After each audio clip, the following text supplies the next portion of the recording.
Okay. Hey, everybody.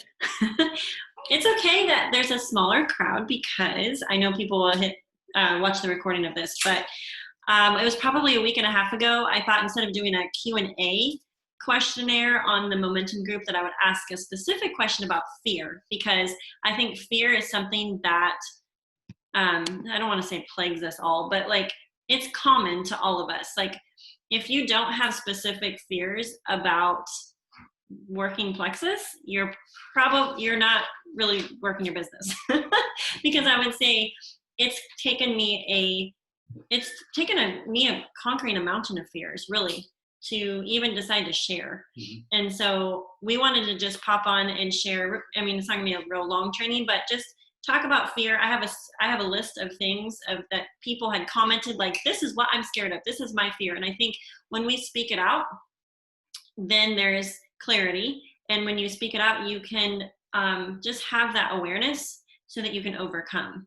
And we're not going to speak out one of the fears just to wallow in it, but to actually seek to overcome it.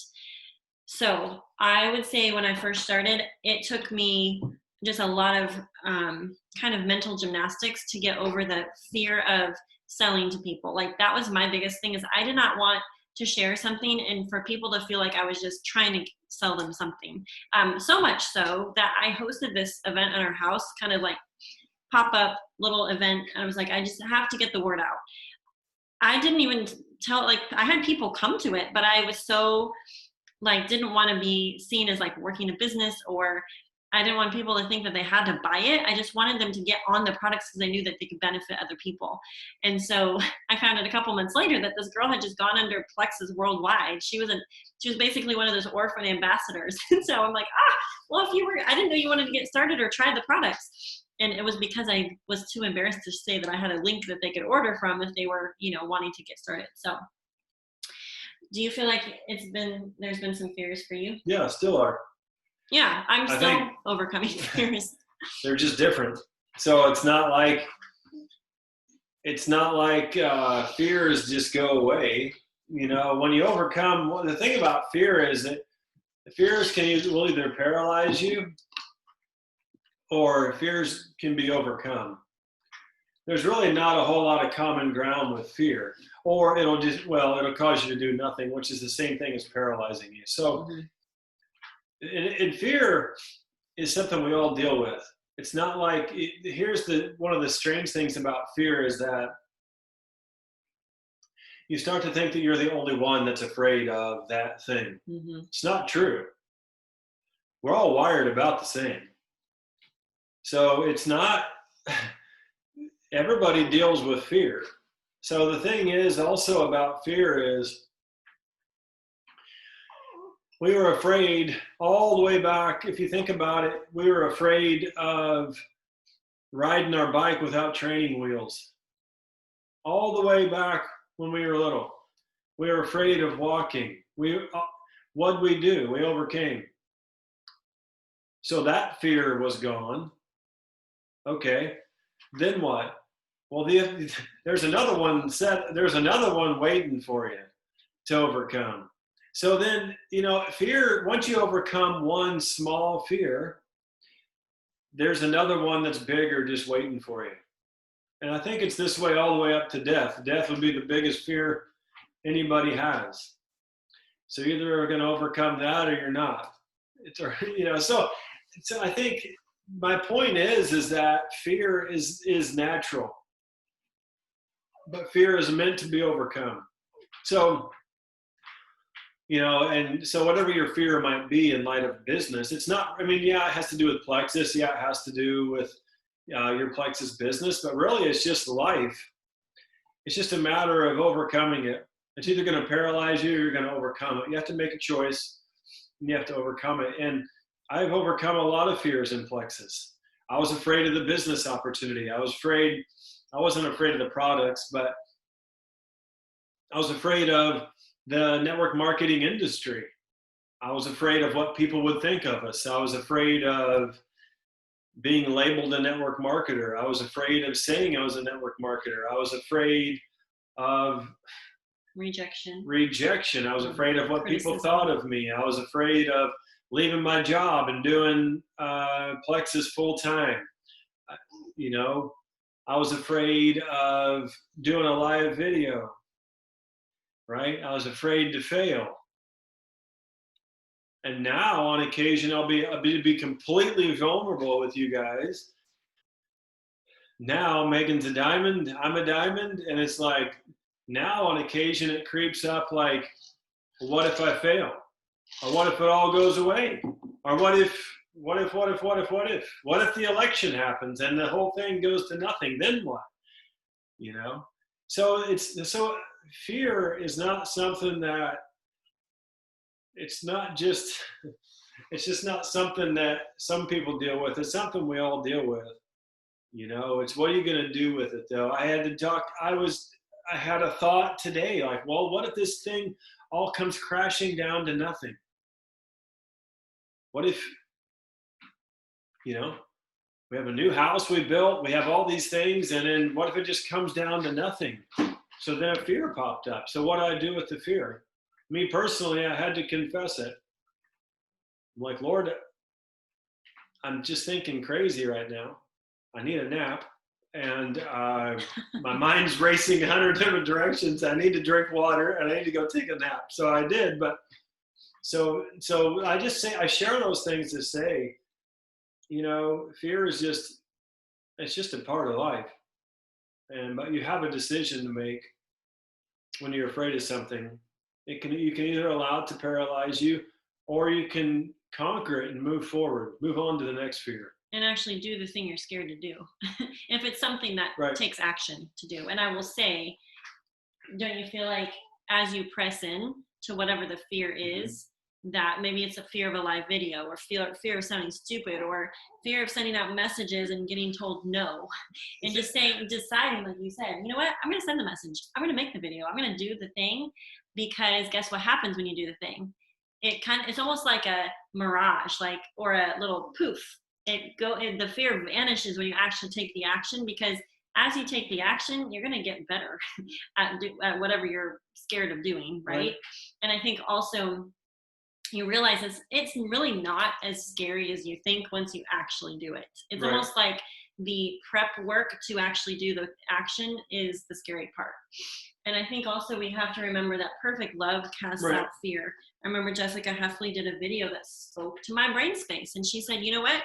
If you are so scared and you're allowing that to paralyze you, you're selfish. And she said, when you're so fearful of what other people are going to think of you, you're actually thinking more of yourself than you are of other people. And really, that's what really changed my perspective. Is like, you know what? I am being self-centered and thinking, what are people going to think of me, instead of thinking of who could I impact or who could I bless, because I was willing to share, willing to put myself out there. And yes, there might be a little bit of criticism, or, who do you think you are? Or why are you posting about that stuff? But that's only for every one person that may be negative or that may talk behind your back, there's 25 or 55 other people that are actually interested in what you're talking about, and they're tracking with your posts or your videos or whatever. And so I think it's the willingness to help others must be greater than the pain of whatever fear you're facing. And I think it goes back to pick your heart also.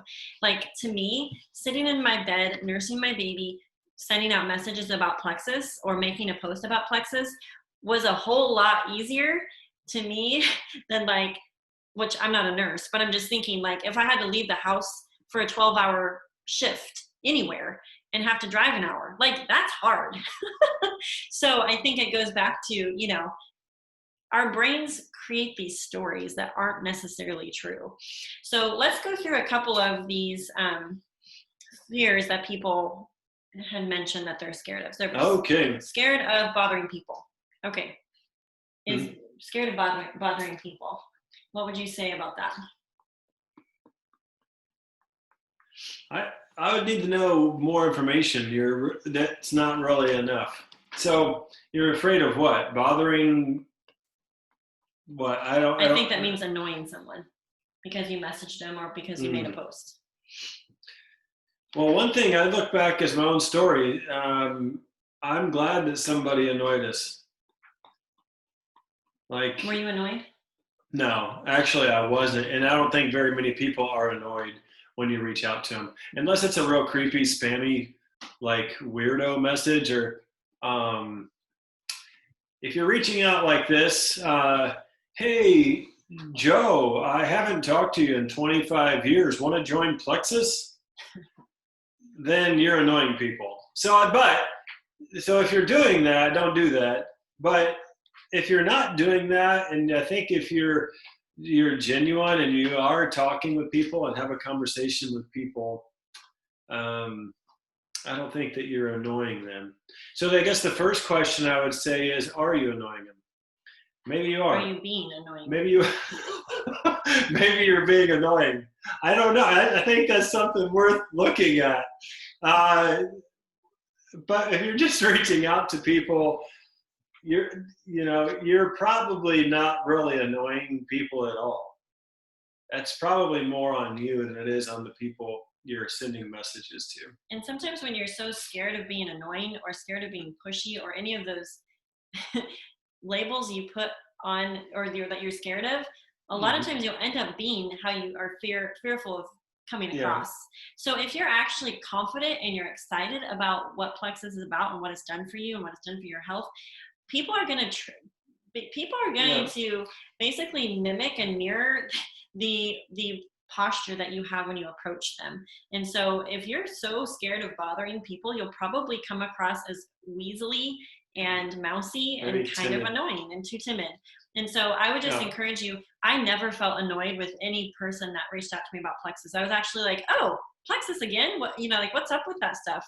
And so just be encouraged that you have something of value to share with people. So be confident in that and go listen to more stories and testimonies and just pray. Like, this business takes faith, and you don't know who you might message that's praying for an answer, either health-wise or financially. So I think you have to be approaching it with, I'm excited to reach out today because God's putting people on my brain. I'm excited about who is going to be saying yes to this at some point. Okay, the fear of sounding ridiculous, being told no, or coming across as pushy.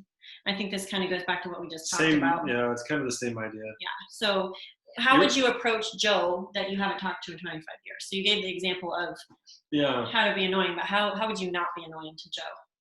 I would have just conversations with him, or else I would, if I did reach out to him and I wanted to share Plexus with him as someone I haven't talked to in a while, I wouldn't be creepy. Like, I wouldn't build up this thing, oh, your kids are beautiful, and then slide right into Plexus. Because truthfully, I probably don't care about his kids. I hadn't talked to him in 25 years, right? So you have to be honest. When I started reaching out to people, and I'm like, hey, hope everything's going well. By now, you know that from my Facebook post that my wife and I are in Plexus worldwide. I'd love to share my story with you. When's a good time to work? When what works for you? Just 100% honest, out front, telling why I'm messaging. I'm messaging you about Plexus, dude. I don't care about your kids. No, I didn't say that, but you know what I'm saying. Don't butter people up. Don't be the salesperson. Forget the sales stuff. Look for people that would be interested in hearing your story, something you're excited about. Yeah. And then when I do that, I'm not coming across pushy. I'm not coming across salesy. I don't have to come up with a script. I don't have to come up with the next sales funnel thing to push people in or whatever. I just tell them my story. I'm good at telling my story. I love telling my story. It excites me. It fires me up. It makes me emotional sometimes to tell my story. It's something that means a lot to me. That's what I want to share with people. So when I just talk to people like that, and it takes off all the pressure. If they don't want to hear my story, too bad. I mean, they're missing out on a great story. I love my story. So, yeah. So, can I ask a question? Yeah. So what if Joe doesn't respond to you, or what if he tells you no? That's the important thing of, well, Does it you're make going to you be told cry? no. No, I don't cry. So you're going to get told no. So one of these things is have a fear of being told no. Well, the first thing I would say to address that fear is, what's the reality of this? The reality is you're going to get told no. So just go get it out of the way. Mm-hmm. It's going to it's going to happen. So that's just the reality. So don't be afraid of it. Just embrace it. Yeah, I'm going to get told no. Does it make you feel like, oh, No. like, especially if it comes from someone that you love? No, not really. Did it used to? At first it did. It bothered me because I thought they were telling me no as an individual, and they're not. It wasn't a personal rejection. It was more timing. It wasn't a good time for them. And so I just learned to separate myself a little bit from the product. So a no doesn't mean they hate you and think you're a loser. Like at first I'm like, oh gosh, they said no. I'm like, what do they think of me? Well, they probably didn't think of me at all, to be honest with you. They're just busy. And they're like, and they don't see the value in what we're sharing at this point. So we just have to keep sharing, and maybe they'll come back around. So kind of separating myself as an individual from what I'm sharing a little bit. Mm-hmm. The other thing that I think might be helpful is when I reach out to someone. So someone was saying they're scared of cold messaging. I don't even use that wording because I think it feels like, I don't want to do that. But like if you message someone and they did not contact you first, so where you're initiating a message, that's what I like. I do those messages. I think it's really important to do those, if not for anything else except for your own personal growth, because you can do that scary thing. And when you do that, it sets something in motion. And I call it the plexus energy. When you start doing that scary thing, it's like a magnetic force that like people may not be from those messages that you sent out, but someone else like, hey, oh my word, my mother-in-law just said that you do plexus and it helps with gut health. Can you help me get started? Or hey, so-and-so told me about, oops, our connection is unstable. Hopefully you guys can still hear us. Are the kids on something? That, it sets things in motion. So just as a little FYI, I did the scary thing a couple of years ago and messaged Tammy Conacher. Did not know her from Adam, but she was a friend of a friend who had complained on Facebook, and I saw it, and it was like, ding, ding, ding, that's your scary thing for the day, message her. And I went back and looked to see what I said. It was just something super simple, like, hey, I saw your post on Mallory's, or I saw your comment on Mallory's post about her migraines and that you struggle with Lyme disease. My friend Shoshana has had a great turnaround with her health using these health products called Plexus. I was just curious if you'd heard of it, if you'd be open to learning more about it. She's like, yeah, I'll try it. Send me your link. And she ordered it. Sat on her counter for 18 months, like dabbled, but didn't really use the products. Was deathly sick, like on her literal deathbed, wasn't sure what else to do. Started the products consistently, saw health change. She and Bill both went silver that month, and then she went ruby in 3 months. So all that to say, and then now she's an emerald on her team. All that to say, you never know how that one message that you send can be life-changing for someone else. So you have to take yourself out of the equation and quit being so scared. The one thing I will say for me personally, when I send a reach out that I don't know if someone is actually interested, like because they didn't approach me first or they didn't necessarily like and comment on a post, is I will say, hey, for whatever reason you came to my mind, I've thought of you multiple times in light of the business. I was just curious if you would be open to learning more about it. And just kind of like where I'm just being vulnerable and saying, hey, I don't know if you would be interested, or hey, I don't know if you'd be open to learning more about it. The other thing that I will say is I will also even say, you may be 1,000% not interested, but I've been sharing about, health and wellness, about Plexus. It's helped our family with XYZ. And then sometimes at the end, I'll say, if you or someone is looking for health change, I am always open to helping more people. Curious if you'd be open to, and then I will either invite them to an event or see if they're just open to learning more, see if they'd be game for trying a sample, asking a question at the end of that. to just kind of open the door or see if the door will open a little farther. And I think this is the thing is I always want people to feel like they're honored that I messaged them or that I thought of them. And I don't want people to feel uncomfortable about seeing me at an event because I messaged them and they forgot to or they felt embarrassed to message me back, you know? So I think it is one of those things where just throw it out there and have faith that the right people at the right time will come around. So, I have a fear of, I don't know if this is actually fear, but having a small circle and have no idea who else to contact. And what's next when it's total strangers and you're introverted with a small social circle and a small family, or you've already like helped your family members get started. So with that, I would say you got to network. That's your main job. And I think with like what Justin was saying, like you have to get just used to the fact that you're going to get told no. It's like with any job. Like if you're a nurse, you're probably going to have to wipe someone's butt at some point. Like, whoa. You know what I mean? Like whoa. there's in every That's job. Why I'm not a nurse. In every job, there's probably something that you don't necessarily love. And you can say, well, I don't necessarily love helping people in the bathroom, but I like to help moms have their babies, right? Or whatever the job is, right? And so like with our job with Plexus, messaging people and connecting with people and expanding your network and talking to strangers, and in spite of the excuse of being introverted, you can learn the skill set of becoming more open, more vulnerable, more out there, a little bit less introverted, and expending energy for more people, you know, opening up your circle. And so that might take a little extra time for you in line of building your business, but it's not impossible. Molly Schultz is a prime example. She messaged me, she was on our team for almost 2 years and was like, I'm ready to share now. Like, I'm willing to share. I know people that I can help. But a couple of months in, she was like, I don't know if this is going to work, because she was introverted. She was quiet. She was closed. She had a small social media circle. And it wasn't until I'm like, well, you got to expand. You got to add more value to more people. And so she started friending more people. She started joining groups. She started, networking with other homesteaders, with other homeschool moms, with like expanding her network, teaching more skills about what she does with her kids, her family, like the things that are innate to her. She started sharing more, and guess what happened? She grew her network. She's been able to share more with more people, and she's now a jewel on our team.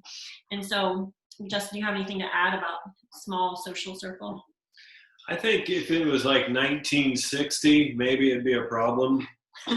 But it's 2020. There's like 30 million people, who knows, maybe 1 billion people on Instagram and Facebook. Mm-hmm. And all so social media alone, there's no excuses. There's so many, and it's a free tool. Mm-hmm. So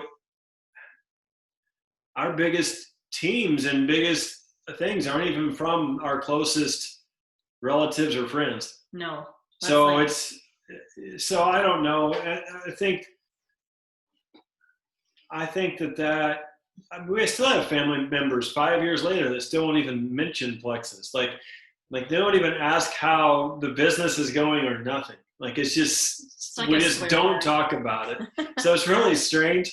But I think people looking at us think that we just have a big team because we have big families.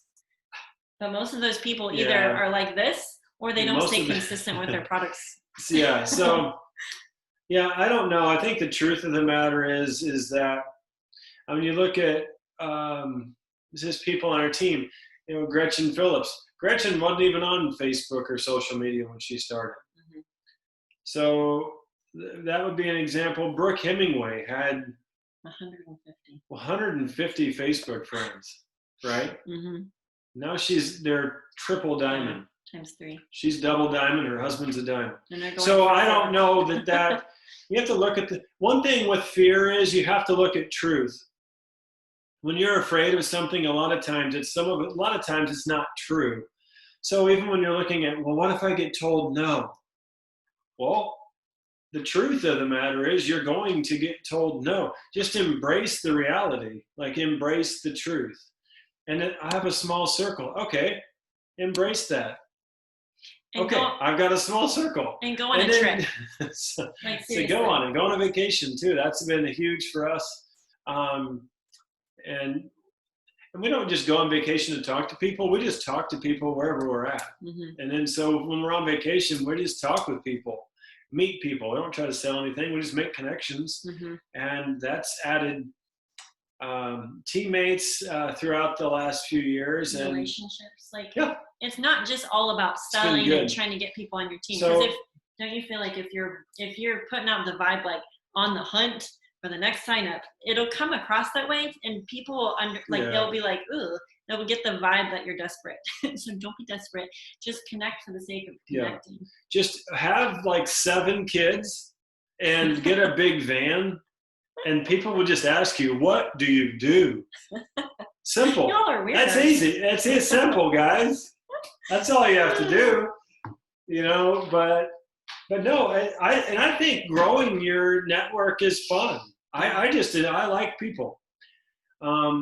Most people I like, and so I think it's fun. So growing your network is a fun thing.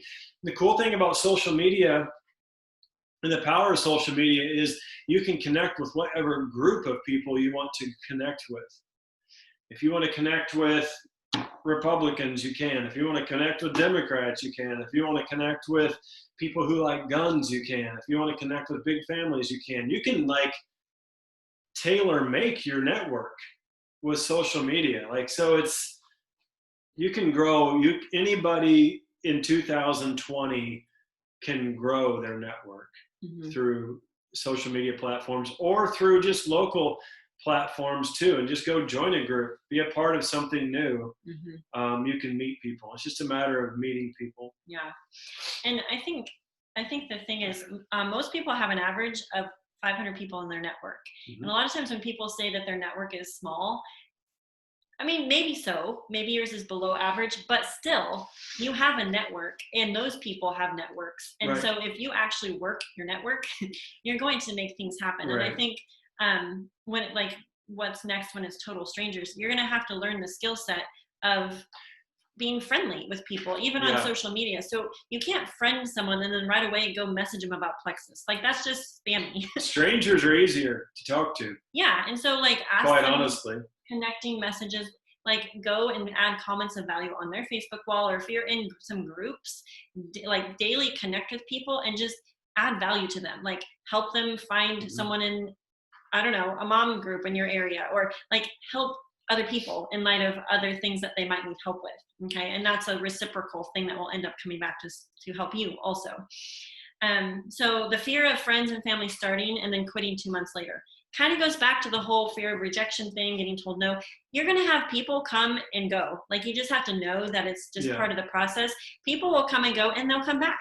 And so if you're consistent, if you're passionate, if you're excited, and you're willing to just stay the course and help as many people as come in to your life, you just have to kind of accept the fact that some people may just try it, and they'll be like, okay, that was cool, but I did my 60 days and I didn't really see a whole bunch. That's going to happen. But I think this is the key that's released me from the guilt of feeling like I have to make sure everyone has the same results and the same experience as me. I can't create that for someone, right? I can't make someone stay on the products, but what I can do is control what I can control, which is making sure that I follow up in the first 4 weeks, making sure that I'm sending them starter directions, making sure that I'm helping them as much as possible to have great results on the products, troubleshooting, sending some videos, expending energy for them, hopping on the phone with them if they have questions, inviting them to different online or in-person stuff that we have so they can come and learn. But then ultimately knowing that I've done my follow-up. I've done what I needed to do. I mean, if they ghost me, I can't help them. But a couple of things that have helped. Go watch Emily Gibson's follow-up in the first 4 weeks. Get her verbiage and do it. Be consistent and systematic with how you're following up with people. And then the other tip I will say is make it 100% of the time where you get on the phone with people and you're signing them up, because you'll have more of a connection with them if you're on the phone when they sign up. That doesn't mean that you'll 100% make sure that you retain them, but you'll be that much more connected and involved with them. Okay, guiding through detox and a fear that a lack of follow-up will be the reason that someone doesn't benefit. So I think you just have to be consistent with your follow-up. you have to dwell on reality. What's the truth? Because we have a fear, so you always have to find out what is the truth. When there's a fear, you have to find out what the truth is. So what's the truth? then the truth is there will be detox. Like, we shouldn't run from that. We shouldn't be afraid of that. We know it's going to happen to some. Like, it's a known fact. So we should just accept that as fact. So and I used to fear this. So what did I do? I started sending a welcome email out to the people that I sign up, my level ones. And the level one email will say in it, there may be a detox. And this is why. This is what it's called. Here's what you can do to minimize detox, increase your water, all the things. So instead of just hoping and praying that they don't detox, I just started telling them, it's possible you will detox. This is the name of it. It's a Herxheimer reaction. This is what's going on in your body. This is why it's occurring. I just accepted it. Like, okay, some of them are going to get, it's possible that some of them are going to have detox. So let's just meet this thing face to face, not be afraid of it, and we'll roll with it. And so since then, I didn't had any fear about detox and about any of those things, because I've already addressed it right off the bat. And you're educating them. I think that's the thing, is if people know what it is, and then they're more likely to be like, oh, that's the thing Justin was talking about. It popped up on week 3 when I increased my ProBio 5. The other thing I will say, I learned from Emily Gibson last month, or in August, I will say, she starts everyone that starts the triplex on ease. And so she said, everyone that starts triplex with ease, she's like, I don't have any complaints about detox. She said, because it literally eats the inflammation in your blood. And so FYI, you might start mentioning a triplex plus ease. I had a headache earlier, by the way, and I took my ease and I have no headache. So nice. Just want to throw it out there for a little ease plug for all of you guys. Awesome. I feel great. Okay, so I have a fear of reaching out to more people, even though I know that they can benefit. Maybe I'm a little bit like a... So there's a burning building and the people inside would benefit if you called 911. But you don't want to call 911. Like, the wording of this tells me, the wording of that, I know they could really benefit from this, but I'm not going to call them. I'll just say what I'm thinking. Can I just say like, that's pretty selfish. I don't know how else to say it. I'm sorry. We're kind of straight shooters. So. Like, man, this could really change their life. I'm not calling them, though. Man, that's kind of crazy. It's a fear, though. It's a fear of rejection, or that there's an underlying fear there that someone's struggling with. But my thing with that is, whatever the fear is, the quicker you can take action on it, do it. So whatever, right. If you're scared of, like, oh my words, Jody has IBS. Oh, but I'm afraid. Go message her. Do not hit the sheets until you message Jody, because it's important for your growth. So if you ever thought about contacting a certain person and then a fear pops up, you should contact them right then. Yeah. Because what happens is, what we'll do is, we justify everything we do. We are such master deceivers of we deceive ourselves so bad. We all do. So what happens usually is, I should message Joe, and then a fear comes up. Oh, what if he says no? Like, well, I'll do it later. And then we put time in between, a little bit more time and more time and more time. And then all of a sudden, you don't even think about Joe anymore. But when someone comes to mind and to reach out to, and the fear pops in, just call them right away. Because I think this is just my own thought. If you have a genuine desire to help people, and you're praying for people, and you're praying for opportunity, and you're praying for people to come to mind, and somebody comes to mind, they're probably coming to mind at the right time, for the right reason, and we should contact them right away. If you give time to that, then the opportunity may go. So, well, and I think that the fear becomes larger than life and you avoid it even more. right. So you have to lead. This is what leaders do. Leaders are not avoiders. So you have to quit avoiding, quit procrastinating, and take action. And I will say, Yeah. I've had people tell me, what was just easy for you? But I think they didn't see the internal mountains that I was overcoming. And it was because I was willing to take action and do it immediately. So whatever the scary action was, go do it. Some of my first videos, I even knew, like at the time, I knew they were bad, but I was willing to keep trying, right? I feel like a lot of times I stutter over my words. I'm a huge note person. Like he'll just pop on and start talking. Not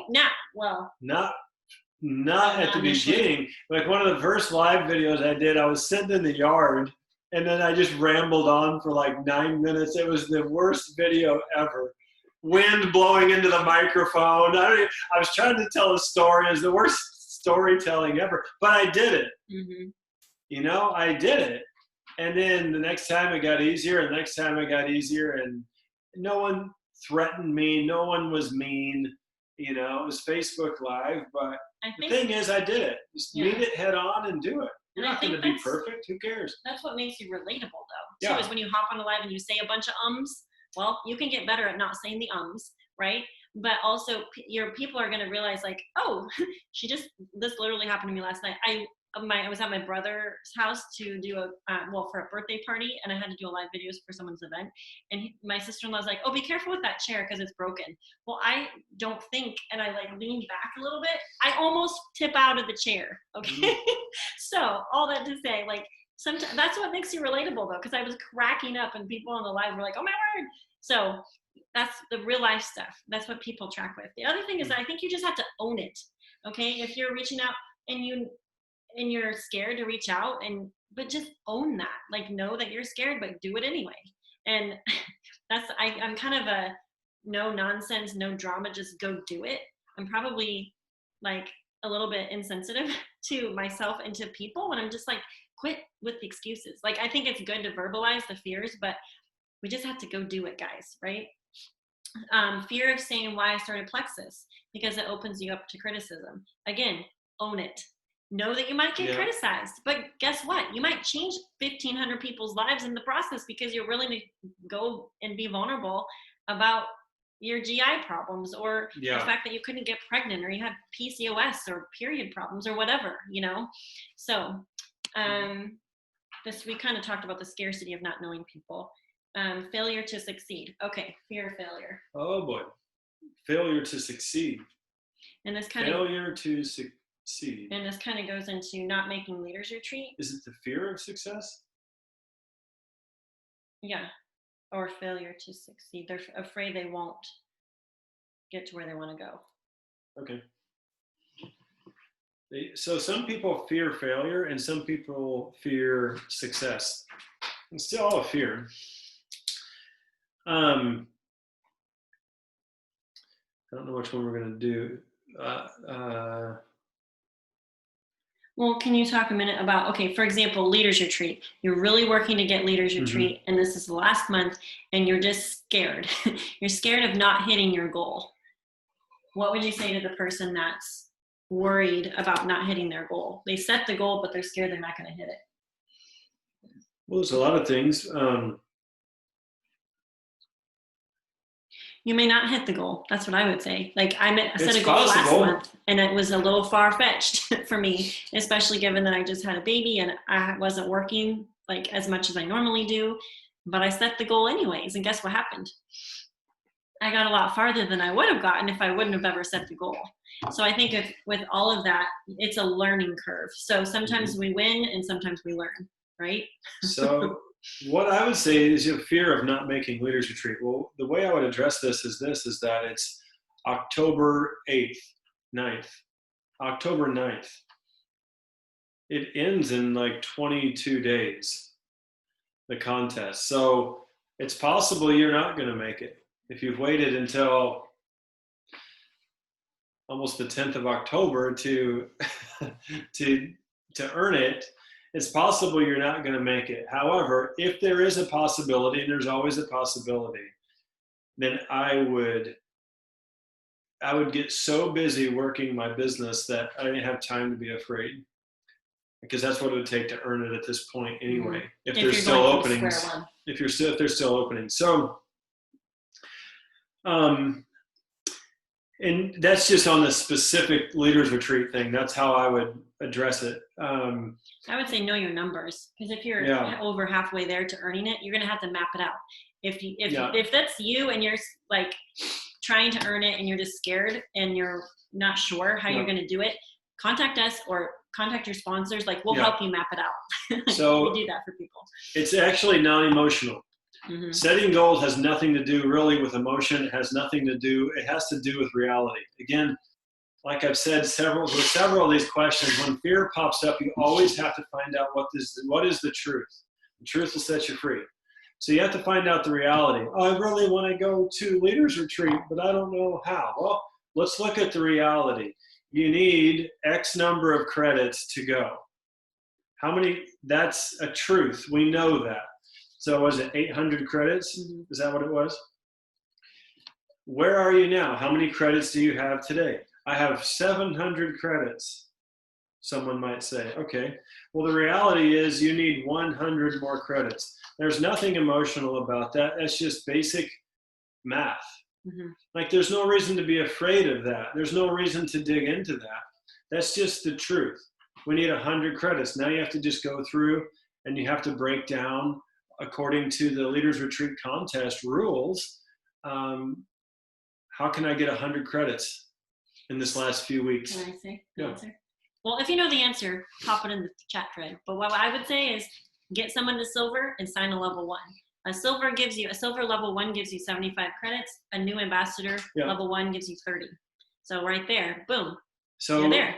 what we get in these hamster wheel ideas in our mind, like, oh, what if I don't get it? Well, what will they think of me? How many? I don't even know how many points. Well, you just have to stop and look at the reality of things. What is the truth? Mm-hmm. The truth is it takes 800 credits to get there.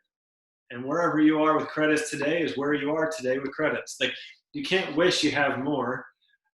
It just doesn't work. The reality is this is where I'm at, and that's where I want to go. What's the gap in between?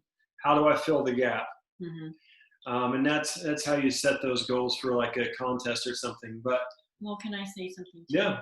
I think there's two things. Sometimes you have the numbers and you were like, but wait, how in the heck do I get someone to silver? Okay. And that's where you would ask your sponsor, okay, I need help.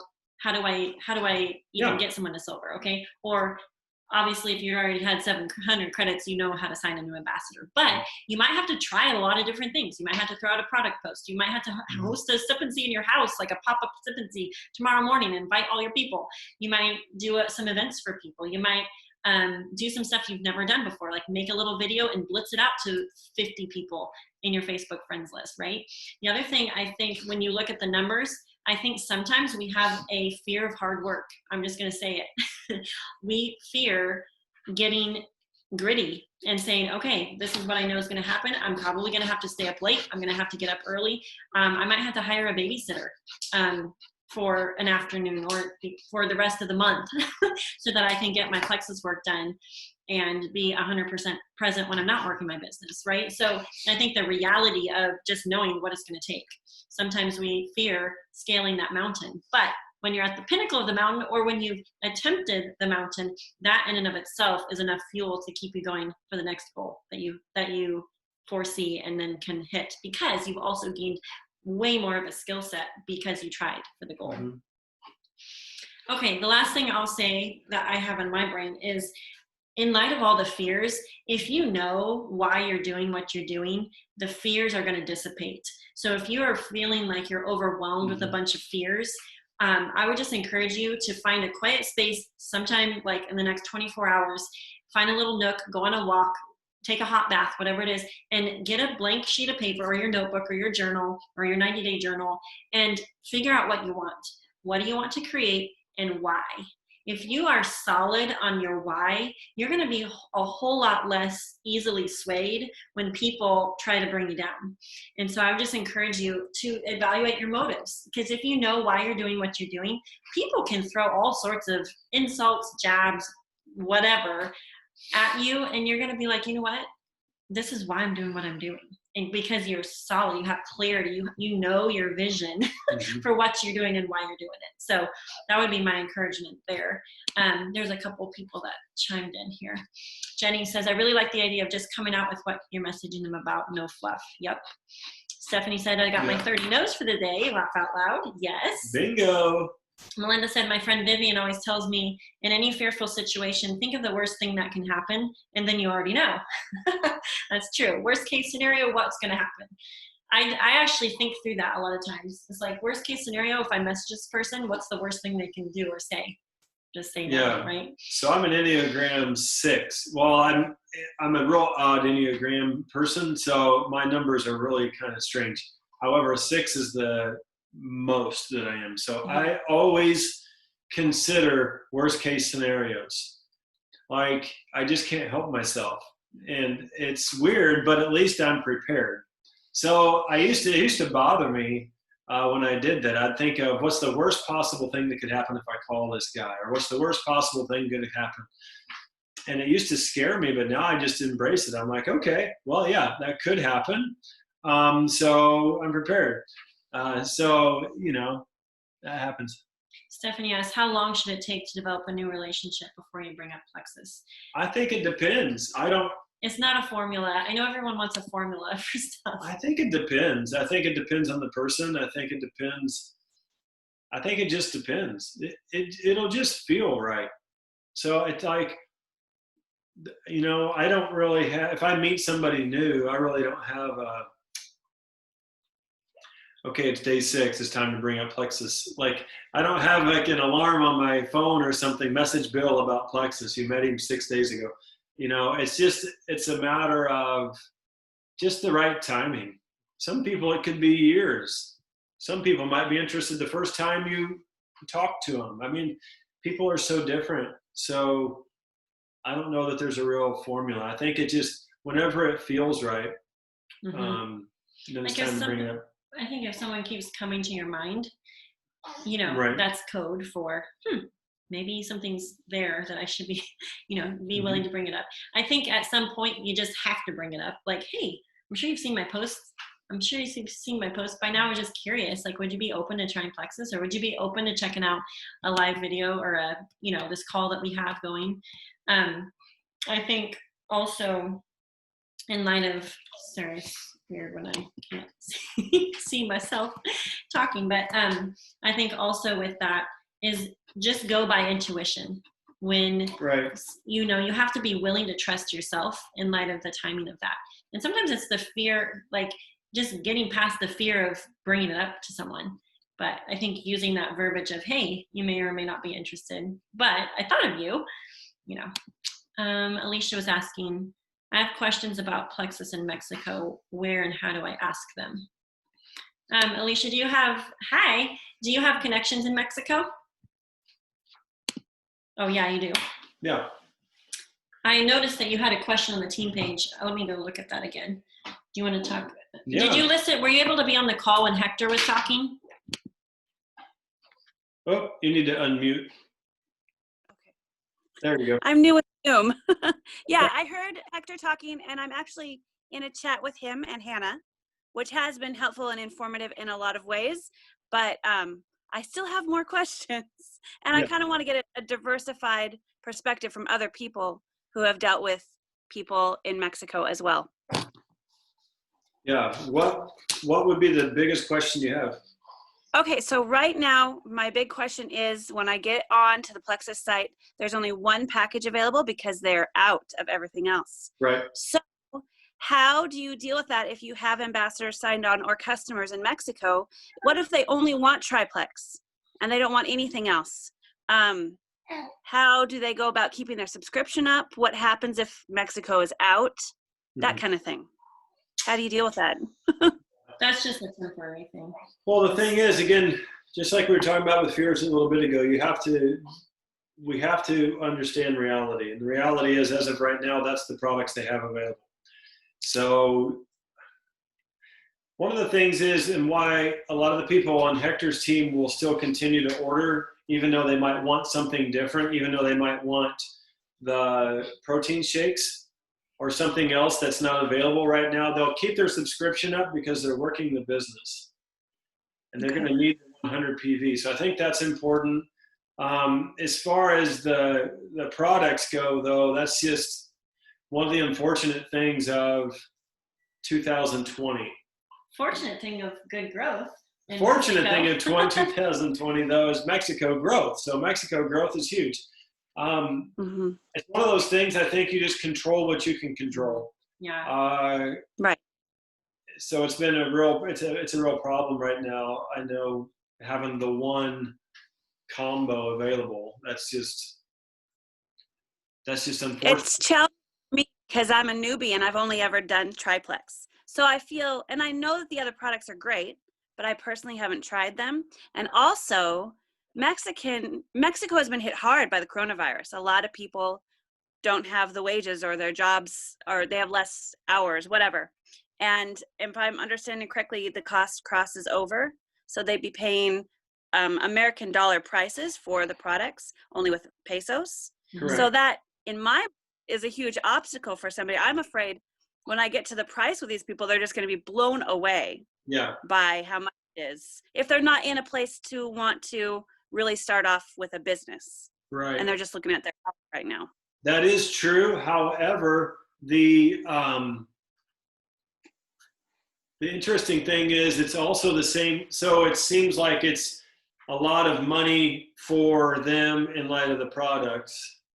However, the compensation plan side of it is the exact opposite. So we'd be paying you in pesos. However, it'll be worth American wages. Dollars. So which is huge. So for them it's huge. So even though the product does look like an obstacle, the compensation side is a huge opportunity to balance that out. So where Hector's had a lot of has had a lot of success has been with having people work the business to some level. Right. Yeah. And that's how, from what I understand, that's how the Mexican market is growing so rapidly, is because they're hustlers. Like, they're not scared of hard work.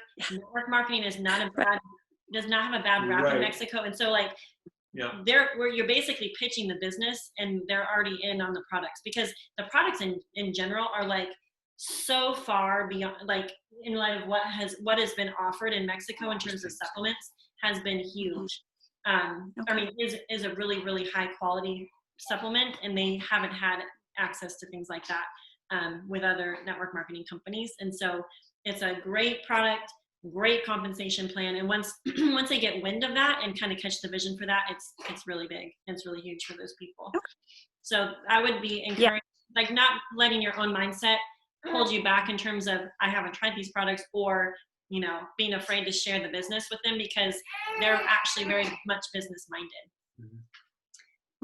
We have someone here, and I know this call has gone a little long. So thank you all for popping on. Alicia, if you have more questions, we're happy to, chat with you in Messenger too. Yeah. So reach out. Yeah, very good. Have a great night, guys. See you guys. Great weekend. See ya.